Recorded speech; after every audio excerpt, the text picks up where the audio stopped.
एक जिम्मेदार मीडिया होने के नाते हमने लंदन से बेंगलुरु आई उस फ्लाइट के बारे में, एयर इंडिया की उस फ्लाइट में जो फ्यूल कंट्रोल स्विच को लेकर जो गड़बड़ी रिपोर्ट की गई उसके बारे में एयरलाइन, जो एयरक्राफ्ट बनाने वाली कंपनी है बोइंग और जो स्विच बनाने वाली कंपनी है हनीवेल, उनसे संपर्क साधने की कोशिश की, उनका पक्ष जानना चाहा।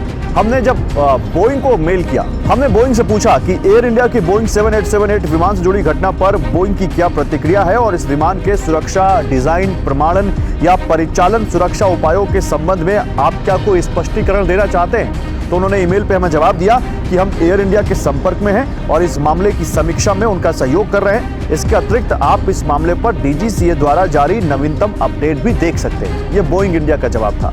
इसके अलावा हमने वो फ्यूल स्विच बनाने वाली कंपनी हनीवेल एरोस्पेस से ईमेल पर सवाल पूछा कि आप इस मामले में क्या स्पष्टीकरण देना चाहते हैं, आपका क्या पक्ष है। तो उन्होंने हमारे ईमेल का कोई जवाब नहीं दिया। और एयर इंडिया के भी हम जो कम्युनिकेशन रिप्रेजेंटेटिव हैं उनसे भी हमने फोन पर संपर्क साधने की कोशिश की और उनको व्हाट्सएप पर भी मैसेज भेजा। तो ना तो उन्होंने हमारा फोन उठाया और ना ही हमारे व्हाट्सएप पर भेजे गए किसी मैसेज का कोई जवाब था। और हमारे साथ इस वक्त मिस्टर प्रशांत ढल्ला हैं, आप फॉर्मर सेफ्टी ऑफिसर हैं DGCA के, और उनसे अब इस बारे में बात करते हैं। प्रशांत जी, पहले तो आपका स्वागत है TV9 भारतवर्ष पर। आगे बढ़े उससे पहले प्रशांत जी ने मेरे साथ एक वीडियो शेयर किया था, मैं वो वीडियो एक बार प्रशांत जी को दूंगा। प्रशांत जी, जरा ये वीडियो हम दिखाएंगे भी जब हम और आप बात कर रहे होंगे।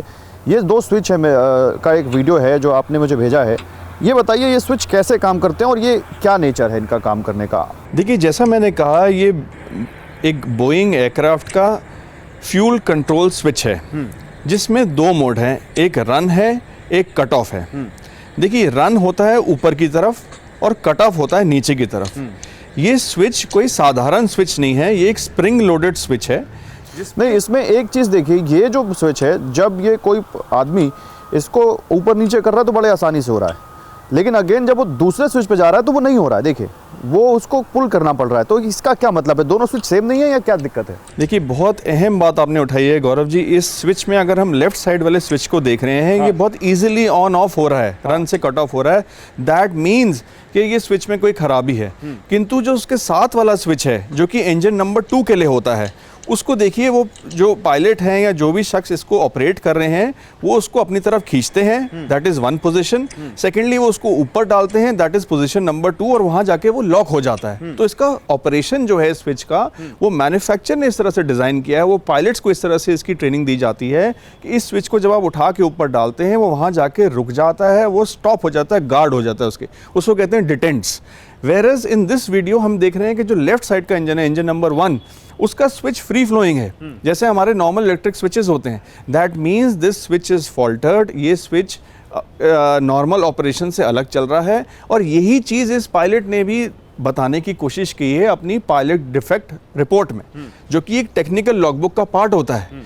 जब उस पायलट ने ब्लैक एंड वाइट में कुछ चीज़ लिख दी है, that in itself becomes a document, वो अपने आप में एक रिकॉर्ड बन जाता है और इसमें फैक्ट फाइंडिंग करनी शुरू कर देता है ऑपरेटर लेवल पे, रेगुलेटर लेवल पे और मैन्युफैक्चर लेवल पे। क्या होना चाहिए, मैं आपसे अगर आखिरी में पूछूं तो इस पायलट के फ्लैग करने के बाद इस घटना के क्या होना चाहिए था और जो हुआ है उससे आप संतुष्ट हैं? बस यही मैं पूछना चाहता हूं। देखिए, पर्सनल लेवल पे मैं संतुष्ट नहीं हूँ, क्योंकि एकदम से क्लीन चिट देना अपने आप में एक सवाल निशान खड़ा करता है। जैसे आपने बोला, public sentiment is also very important, passenger safety is also very important.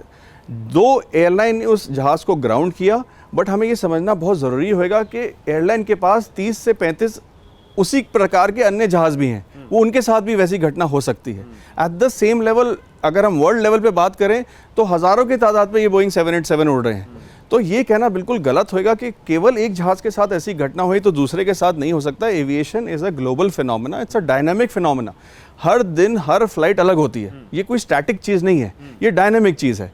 But Bharat सरकार को इसके ऊपर एक रिपोर्ट फाइल करनी चाहिए एंड हाईएस्ट लेवल बोइंग या FAA के साथ बैठ के इसका संज्ञान लेना चाहिए, and which will help the entire world.